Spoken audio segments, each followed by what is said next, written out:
अस्सलाम वालेकुम व्यूअर्स, मैं हूं समीना पाशा। उम्मीद है आप लोग खैरियत से होंगे। व्यूअर्स, कुछ अहम खबरें और अपडेट्स लेकर इस व्लॉग में आपके सामने हाजिर है जनाब। खबरें जी बड़ी इंपॉर्टेंट हैं आज, इसलिए कि आज है मंगल का रोज़ और इमरान खान साहब से होगी मुलाकात। तो सबकी नज़रें होंगी इस बात की तरफ कि क्या वो कोई एहतजाज की तारीख देने वाले हैं या पार्टी को ये हिदायत करने वाले हैं कि वो जो स्ट्रेटजी उनके साथ थोड़ी बहुत डिस्कस हुई हुई है उसके मुताबिक जो है कोई तारीख अनाउंस कर दें। तो इस हवाले से क्या मैसेज उनका आएगा, इसके ऊपर बात होगी। इसके अलावा कुछ खबरें आ रही हैं जी इस हवाले से भी कि आज जो chief justice Islamabad high court हैं जस्टिस सरफराज डोगर साहब, उनको आज चूँकि मुकम्मल तौर पर चीफ जस्टिस बना दिया गया है परमानेंट किस्म का, तो उनकी हलफ बर्दारी की तकरीब है। इस तकरीब में इम्कान ये ज़ाहिर किया जा रहा है कि जो आइन पसंद जजेज़ हैं, आज़ाद जजेज़ हैं और ख़त लिखने वाले जजेज़ हैं, वो शरीक नहीं होंगे। गालिबन इस बात का मुकम्मल इम्कान जो है वो ज़ाहिर किया जा रहा है। इसके ऊपर थोड़ी बात करते हैं जुडिशरी में क्या चल रहा है। और इसके साथ साथ आज जुनैद सफदर का मरियम नवाज़ साहिबा के साहबजादे का हो गया चालान, लेकिन शाबाशी भी मिली जी चालान करने वालों को। इसके ऊपर भी कुछ बात करेंगे। और फिर मलिक रियाज साहब की सेटलमेंट के हवाले से भी खबरें चल रही हैं। तो इन खबरों में किस हद तक सदाकत है और इसका क्या असर पड़ेगा इमरान खान साहब के केसेस के मामलात पर, तो ये सब कुछ आज के इस व्लॉग में डिस्कस करेंगे। आपसे रिक्वेस्ट है कि चैनल को सब्सक्राइब कर लें अगर अभी तक सब्सक्राइब नहीं किया। तो बात का आगाज़ करते हैं जी आज के अहम दिन के हवाले से। इमरान खान साहब की आज मुलाकात का दिन है और पिछले कई मंगल से हम ये रूटीन देख रहे हैं कि सिर्फ उनकी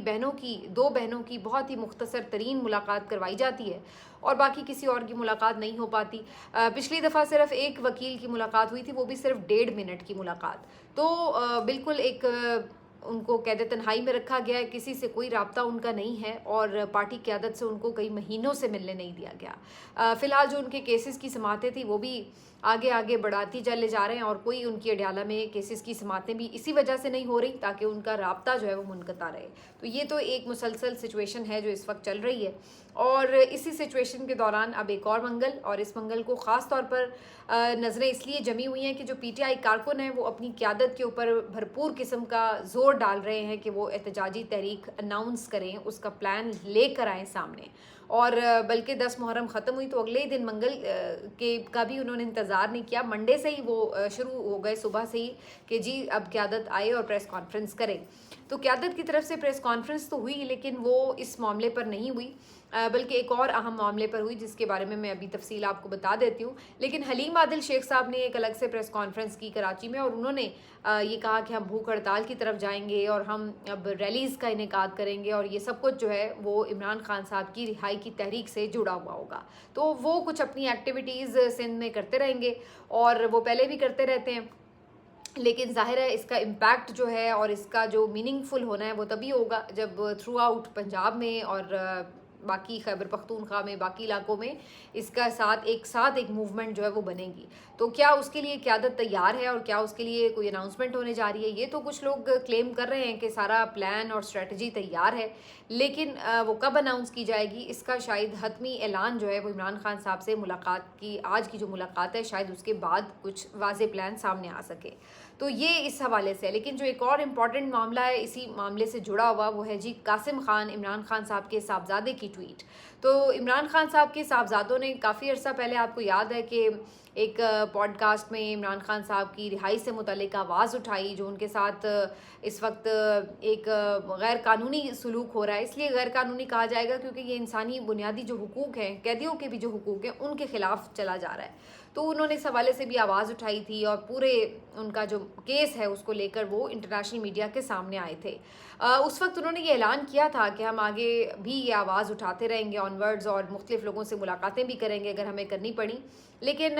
देखा जाए तो उन्होंने उसके बाद कम अज़ कम अपेरेंटली यानी सामने आकर तो कोई ऐसी चीज़ नहीं की। अगर वो पीछे कोई कोशिश कर रहे हैं तो उसका इल्म नहीं, लेकिन जो सामने अगर कहीं आप कहें कि उनकी कोई मुलाकात हुई हो या कोई उन्होंने फ़र्दर इसके ऊपर आवाज़ उठाई हो तो वो ऐसा कुछ दिखाई नहीं दिया। तो आज काफ़ी अरसे के बाद जो है वो ये एक ट्वीट कासिम खान की तरफ से की गई है, इमरान खान साहब के साहबजादे की तरफ से, और उन्होंने एक दफ़ा फिर इमरान खान साहब के साथ जो सलूक इस वक्त जेल में हो रहा है उसके ऊपर आवाज़ उठाई है। उन्होंने अपनी ट्वीट में लिखा है कि 700 से ज़्यादा दिन हो गए हैं कि मेरे वालिद जो हैं वो मुख्तलिफ़ बोगस मुकदमात में कैद हैं और उनको इस वक्त बुनियादी हुकूक भी मैसर नहीं हैं। उन्हें कैद तन्हाई में डाल दिया गया है, उनकी हमारे साथ बात भी नहीं करवाई जाती, बिल्कुल राब्ता मुनक़ता है, उनकी फैमिली मेम्बर्स भी उनसे मिल नहीं पाते हैं और उसके साथ साथ लॉयर्स की भी एक्सेस नहीं है। इसके साथ साथ उनके जो डॉक्टर हैं पर्सनल, उनके साथ भी उनकी मुलाकात नहीं होती, तो उनको जो एक मेडिकल चेकअप की ज़रूरत है वो भी उनको प्रोवाइड नहीं किया जा रहा। तो ये सारी चीज़ों के साथ उन्होंने आवाज़ उठाई है कि इमरान खान साहब के मामले पर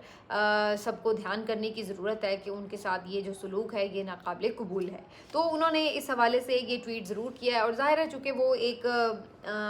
बासर फैमिली से हैं और इमरान खान साहब के साहबजादे हैं, जमाइमा के साहबजादे हैं, तो उनकी ट्वीट का इस हद तक तो असर नज़र आता है हमें कि उसको बहुत से लोग देखते हैं, उसकी रीच बहुत होती है, लेकिन क्या उसके ऊपर कोई स्टेप लिया जा रहा है, कोई एक्शन लिया जा रहा है, अभी तक तो हमने ऐसा नहीं देखा। लेकिन बहरहाल उनका आवाज़ उठाना भी बड़ा इम्पॉर्टेंट है। तो चंद ही घंटों में हम देखते हैं कि उनकी जो ट्वीट है वो कई हज़ार रीपोस्ट उसको मिल जाते हैं, बहुत से व्यूज़ उसको मिलते हैं, तो बहरहाल वो मुख्तलिफ़ लोगों तक पहुँचती है। इमरान खान साहब के सारे इशू को, उनके साथ जो हो रहा है उसके ऊपर आवाज़ उठाते रहना भी इसलिए ज़रूरी है ताकि ये चीज़ें नॉर्मलाइज ना हो जाएं, क्योंकि अगर अब वो कैद तन्हाई में और कोई उसके ऊपर आवाज़ ना उठाए तो इस रजीम को तो कोई फ़िक्र नहीं, वो कहेंगे चलो जी अच्छा है, सब ने बोलना भी छोड़ दिया, अब ठीक है, इसके ऊपर हम मज़ीद उनके ऊपर सिचुएशन टाइट भी रखेंगे तो कोई नहीं बोलेगा। तो इस लिहाज से इस जुल्म के ख़िलाफ़ आवाज़ उठाना ज़रूरी है और अच्छी बात है कि उनके बेटे इसके ऊपर ट्वीट करें, लेकिन मेरा ख़्याल है कि इससे भी ज़्यादा बढ़कर उनको आवाज़ उठाने की ज़रूरत है और वो शायद इससे ज़्यादा बेहतर जो है वो आवाज़ उठा भी सकते हैं। तो बहरहाल ये आज जो है उनकी तरफ से भी कुछ हलचल हुई तो है। बाकी जो इमरान खान साहब की पार्टी है उन्होंने आज एक प्रेस कॉन्फ्रेंस तो की है, लेकिन वो इशू है जी बेसिकली जो फाटा के दोबारा से एक वफाक के अंडर ले जाने का मामला है उसके ऊपर। आपको पता है कि जो फाटा का इलाका था वो इससे पहले खैबर पख्तूनख्वा का हिस्सा नहीं था और उसकी जो इंतज़ामी उमूर थे वो बराह रास्त वफाक देखा करता था। उसके बाद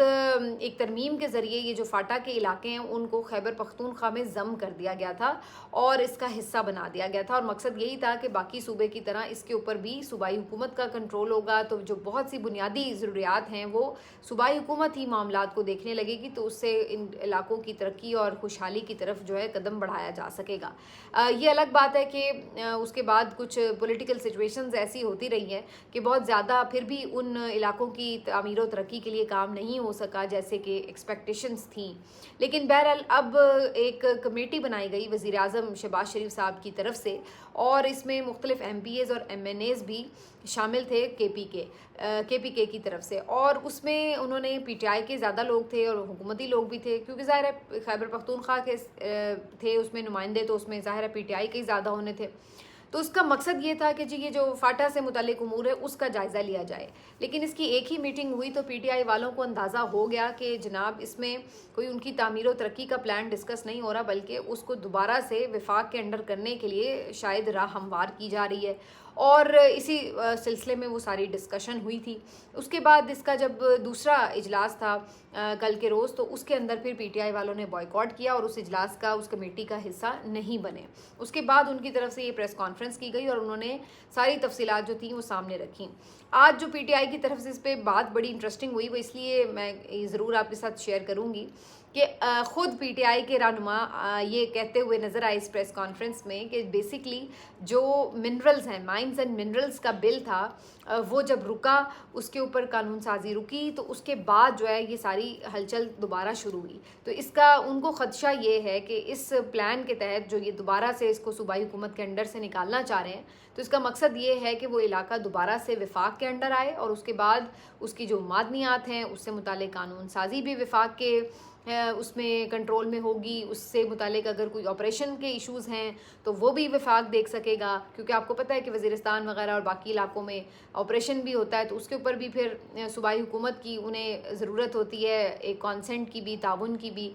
और इस वक्त जो वहाँ के लोग हैं वो ऑपरेशन से तंग हैं, वो बिल्कुल उनके मुखालिफ हैं। तो ये तमाम चीज़ें वो बराह रास्त अब वफाक के अंडर करना चाहते हैं, और इसी वजह से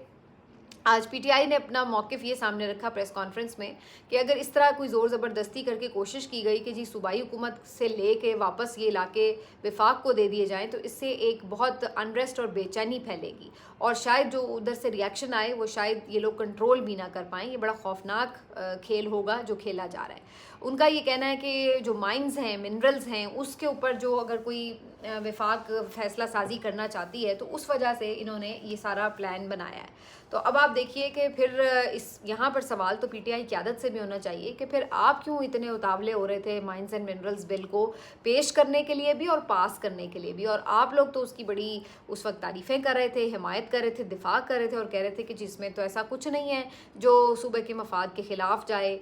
तो उस वक्त तो आप इसकी हिमायत कर रहे थे। वो तो अलग बात है कि सोशल मीडिया ने शोर मचाया, इमरान खान साहब ने मना किया, तो फिर इसके ऊपर कानून साजी रुकी, वरना अली अमीन गंडापुर साहब तो बड़ी तारीफ़ें कर रहे थे कि ये तो बड़ा अच्छा बिल है। तो अब आज आप खुद ये बात अपने मुंह से मान रहे हैं कि जी जनाब ये माइंस और मिनरल्स का ही सारा किस्सा था, इसी वजह से उन्होंने कहा कि चलो जी अब ये कानून साजी नहीं कर पा रहे तो ये सारा इलाका ही इनसे लेके वफाक के अंडर कर दो। तो ये सारी चीज़ें बड़ी फ़िशी हैं, और बहुत से लोग तो इसको लंच से भी जोड़ रहे हैं कि लंच में भी कुछ ऐसी बातें हुई हैं मादनियात के हवाले से जिसकी वजह से आकर जो है ये सारी चीज़ें दोबारा से रिविज़िट करने के लिए ये कमेटी भी बनाई गई। तो बहरहाल इसके ऊपर पीटीआई ने अपना मौक़िफ़ तो दिया है, हो सकता है आगे इसके ऊपर इमरान खान साहब का भी मौक़िफ़ सामने आ सके। तो ये भी एक काफ़ी तशवीशनाक सूरत हाल थी। इसके अलावा जी एक और जो ख़बर है उसमें आज ये भी ज़िक्र कर लें कि जी मलिक रियाज साहब के हवाले से ख़बर बहुत ज़्यादा गर्दिश करती रही, और ये ख़बर ये थी कि जी मलिक रियाज साहब की सेटलमेंट हो गई है इस हुकूमत के साथ, इस्टेब्लिशमेंट के साथ। मलिक रियाज साहब जो कि काफ़ी अरसे से बैरून मुल्क ही मुकीम हैं, और उनका मामला ये था कि उनसे ये उनके ऊपर कुछ दबाव था कुछ चीज़ों के हवाले से, और उन्हें शायद ये भी कहा जा रहा था कि आप इस अलकादे ट्रस्ट केस में इमरान खान साहब के ख़िलाफ़ गवाही भी दें, और उन्होंने इसके ऊपर बड़े सख्त किस्म के ट्वीट भी किए और कहा कि जो मर्ज़ी आप कर लें, मैं गवाही नहीं दूंगा। फिर उनके ऊपर हमने देखा भी कि मुख्तलिफ़ केसेस उनके अदालतों में आए, उनके ख़िलाफ़ कुछ फ़ैसले भी आए, उनके कुछ दफ्तर भी सील हुए, छापे छुपे भी मारे गए। तो इस तरीके से उनको ज़रा थोड़ा सा एक कहते हैं ना सख्त हाथ लगाया गया, जो कि इससे पहले रियासत ज़रा कम ही उनको छेड़ती है लेकिन वो भी बहुत बड़े बिजनेसमैन हैं, और इतने बड़े बिजनेसमैन को इस तरह मुश्किल में डालना अपने आप को भी मुश्किल में डालने के मुतरादिफ होता है बाज़ औक़ात। तो बहरहाल वो उनको बड़ा तरीके आते हैं वैसे भी लोगों को किस तरह राम करना है। तो जी कुछ दिन पहले हमने ये ख़बर भी सुनी कि मलिक रियाज साहब ने कोई 3000 कनाल अराज़ी है जो कि उन्होंने शहदा के नाम पर देने का ऐलान भी किया है। उसके बाद ये ख़बर कुछ और मुस्तनद सहाफ़ियों के ज़रिए भी आना शुरू हो गई कि मलिक रियाज साहब के मामलात जो हैं वो इस्टेब्लिशमेंट के साथ सेटल्ड हो गए हैं, और इसमें आसिफ ज़रदारी साहब, मोहसिन नकवी साहब, इन लोगों ने भी अपना किरदार अदा किया है, और इन्होंने कोशिश ये की है कि जी इनके साथ मामलात को नॉर्मलाइज़ करें, ये वापस आएँ, अपना बिज़नेस करें वगैरह वगैरह। तो आज भी ये ख़बर जो है हमीद गुल साहब के जो साहबजादे हैं उन्होंने भी ट्वीट की हुई थी, और उन्होंने कहा कि जी ये तमाम चीज़ें तय हो गई हैं, और मलिक रियाज साहब जो हैं वो कराची में लैंड करेंगे, और इब्तदाई तौर पर उन्हें कराची में जो है वो एक प्रोटेक्टिव किस्म की हिफाजती तहवील में भी रखा जाएगा, और जब उनके केसेस वगैरह क्लियर हो जाएंगे तो फिर उसके बाद वो इस्लामाबाद भी आ जाएंगे, क्योंकि आपको पता है कि वो अलकादिर ट्रस्ट केस में भी वांटेड हैं। अब इस सारी सूरत हाल के बाद पाकिस्तान तहरीक इंसाफ या इमरान खान साहब के केस का मुस्तकबिल इससे कैसे जुड़ा हुआ है, इसके ऊपर दो राय हैं। पहली चीज़ तो ये कि अगर तो मलिक रियाज साहब आते हैं और वो उनकी जो सेटलमेंट हुई है उसमें कहीं ये बात भी तय हुई है कि वो इमरान खान साहब के ख़िलाफ़ कोई गवाही देंगे, जिसका मुझे इम्कान कम नज़र आता है, तो उस सूरत में तो आप कह सकते हैं कि अगर वो इमरान खान साहब के ख़िलाफ़ कोई वादा माफ़ गवाह बन जाएं या उनके ख़िलाफ़ कोई गवाही दें, तो फिर अलकादिर ट्रस्ट केस में थोड़ी जान पड़ जाएगी, क्योंकि अभी हाई कोर्ट में उसकी अपील चलनी है। तो उसके अंदर अगर वो आकर कोई ऐसी बात करते हैं, शवाहिद ऐसे प्रोवाइड कर देते हैं जिससे ये पता चले कि इमरान खान साहब ने कोई फ़ायदा उठाया उनसे, तो ज़ाहिर है उस केस में थोड़ा नुकसान हो सकता है इमरान खान साहब को। लेकिन इसका मुझे इम्कान कम नज़र आता है, क्योंकि अगर उन्होंने ऐसा ही करना होता तो फिर उन्हें इतना लंबा इस मामले को खींचने की ज़रूरत नहीं थी, और वो मुमकिन था कि इससे पहले इस बात के लिए तैयार हो जाते। लेकिन उन्होंने बड़ा वाज़ेह कहा था कि वो किसी के ख़िलाफ़ गवाही नहीं देंगे, उनका ट्वीट आज भी रिकॉर्ड पर मौजूद है। दूसरा अब इसका पहलू क्या है, दूसरा पहलू ये है कि वो इनके साथ तो मामला सेटल कर लेंगे, उसके बदले में उन्हें कुछ नहीं कहा जाएगा, लेकिन वो इमरान खान के ख़िलाफ़ गवाही भी नहीं देंगे। अगर ऐसा होता है तो फिर मेरे ख्याल से ये जो केस है ये और कमज़ोर पड़ जाएगा। उसकी वजह ये है कि जो इसमें मेन बंदा था जिसने 400 कितना है 190 मिलियन पाउंड का कोई फ़ायदा उठाया, तो वो बंदा ही अगर आपने माफ़ कर दिया है या उसके साथ मामला तय कर लिए हैं, तो फिर आप वो बंदा जिसने उसके बदले में सिर्फ यूनिवर्सिटी बनाई या उसके पैसे एक अकाउंट से दूसरे अकाउंट में सिर्फ अलाउ किए थे, तो उसको आप किस चक्कर में जो है वो सज़ा सुना सकेंगे। तो ये फिर इमरान खान साहब का जो केस है वो मेरे हिसाब से ये कमज़ोर पड़ जाएगा। तो ये बयानिया जो ये बनाया गया था कि जी मलिक रियाज से इमरान खान ने फ़ायदा उठाया, तो ये बयानिया तो अपने आप मर जाएगा अगर उन्होंने आके गवाही ना दी। तो अब ये सारा जो मामला है वो इसके साथ जुड़ा हुआ है कि वो आके अगर वो वाकई आते हैं और आते हैं तो आके वो मौक़िफ़ क्या अपनाते हैं। शेर अफजल मरवत साहब का कुछ लोग स्टेटमेंट चला रहे थे कि जिन्होंने कहा कि ये इमरान खान के लिए ख़तरनाक हो जाएगा या हमारे लिए इसका नुकसान होगा, लेकिन मैं समझती हूँ कि ये इस बात से जुड़ा हुआ है मामला कि वो आके इसके ऊपर मौक़िफ़ क्या लेते हैं। फिर उससे पता चलेगा कि इमरान खान साहब के केस के ऊपर और सियासी बयानिए के ऊपर उसका क्या असर होता है। अब इससे एक कदम आगे बढ़ते हुए जी आपको बताएं कि जुनैद सफदर साहब का जो है आज एक चालान हुआ है। जुनैद सफदर साहब जो कि मरियम नवाज़ साहिबा के साहबजादे हैं, वो कोई काले जो शीशे हैं उसकी गाड़ी में जा रहे थे और ख़बर ये चली आज मुख्तलिफ टीवी चैनल्स पर कि उनको ट्रैफिक वार्डन ने रोका। बल्कि पहले से ये खबर चली कि उनको डॉल्फिन पुलिस एहलकारों ने रोका और उनका चालान कर दिया कि जी आपने काले शीशे वाली गाड़ी चलाई है जो कि ममनू है, तो आपका इस पर चालान किया जाता है। तो इस पर जनाब वो बड़े खुश हुए और उन्होंने कहा कि वेरी गुड, आपको यही करना चाहिए था, और मरियम नवाज़ साहिबा ने भी शाबाश दी। लेकिन फिर इस पर सब ने हैरानी का इजहार किया कि डॉल्फिन पुलिस वाले कैसे चालान कर सकते हैं, उनके पास तो ये इख्तियार नहीं होता। तो बाद में जो टीवी चैनल्स पे खबर चली उसके मुताबिक ट्रैफिक वार्डन्स का लफ्ज़ इस्तेमाल किया गया कि जी उन्होंने चालान किया। वैसे तो इस पर कुछ लोग जो हैं वो सताइशी आके कलमात कहना शुरू हो गए कि जी बड़ी ज़बरदस्त बात है, कानून की हुक्मरानी होनी चाहिए, बड़ी अच्छी मिसाल कायम की गई है, और खुश हुई हैं मरियम नवाज़ साहिबा कि जी कानून तो देखिए मेरे बेटे के लिए हो या किसी आम शहरी के लिए वो बराबर है, ये वो। तो मुझे ऑनेस्टली इसके बाद यही लगा कि ये किया ही इसलिए गया था ताकि ये तारीफ़ें करवाई जा सकें।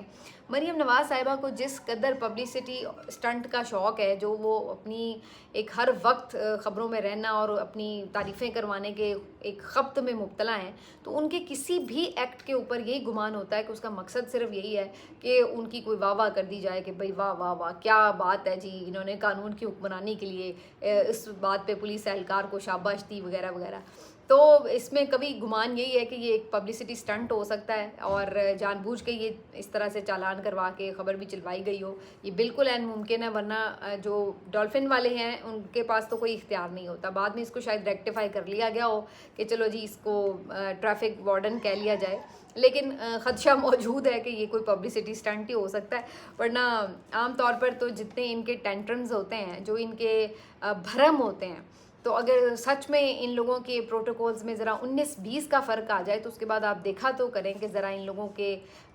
मिजाज क्या होते हैं। तो इसलिए इस तरह की बातों के ऊपर जो है ना, सच्ची बात है मुझे तो बिल्कुल यकीन नहीं आता। अच्छा जी, एक स्टोरी मैंने और लिखी हुई थी, लेकिन अब मेरा ख्याल है कि इसको यहीं पे वाइंड अप करते हैं। मिलते हैं आपसे अगले व्लॉग में। अपना ख्याल रखिए। अल्लाह हाफ़िज़।